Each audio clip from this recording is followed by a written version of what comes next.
Good morning, everyone, and welcome to day 2 of our online class. We are once again talking about Chapter 13 from your textbook, Argument, Reasoning, and Evidence. But we're going to talk about Part 2 this time. As you'll remember from before spring break, and as I mentioned in Tuesday's class, there are 5 different parts to persuasion in effective public speaking.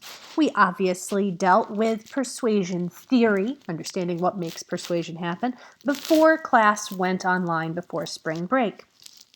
On Tuesday, we talked a little bit about structure, understanding the Toulmin model of argument. You may remember that I used structure to try to convince you that I was by far the very best teacher you could have for learning critical thinking and public speaking. And yet the discussion boards would tell me that not all of you bought my argument.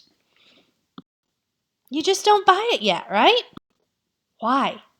Is it potentially because even though my structure is good, I am not using evidence that persuades you? And that's what we're going to talk about today. We're going to dive into 3 important parts that help us understand content and how content functions in persuasion and public speaking.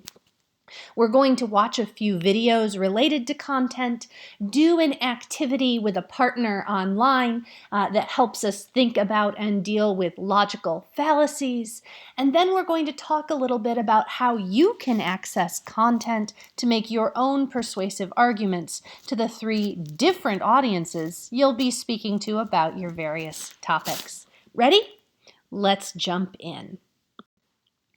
Arguments are about more, you see, than just structure. The content, that is, the evidence, is also vital. And there are 3 categories of content that you will remember from your textbook: credibility, relevance, and sufficiency. Credibility is what we've talked about many times before. Why should I believe you? Is your information consistent and accurate in a way that your audience will believe about? So for instance, if you look at our background photo on this slide, this is Dr. Shirley Ann Jackson, a theoretical physicist and the first African American woman to get a doctorate at MIT. Her telecommunications research led to fax, touch-tone telephones, solar cells, fiber optic cables, and the technology behind caller ID and call waiting.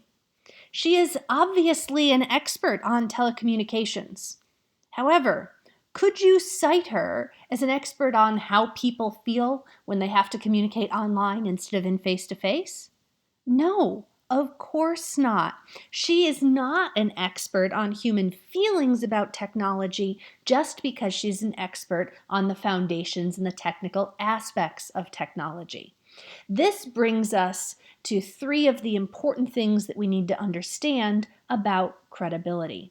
If you share false or questionable statistics, if you use biased sources, or you try to make expertise generic, you lose credibility. Dr. Shirley Ann Jackson is absolutely a telecommunications expert, but she's not a psychologist or psychiatrist, and therefore she is not a generic expert on all things technology. We don't know what her biases about communication might be. She might be highly in favor of distance learning or online communication, or she might be strongly opposed to it. The problem is we don't know. Therefore, if you're not citing appropriately, your credibility as a persuader can be called into question. The second element is relevance. Is the evidence actually related to the claim that you are making? We're going to talk about 3 types of logical fallacies related to relevance today: non sequiturs, ad hominem attacks, and ad populum attacks. But perhaps the best example was my argument about teaching and hair color.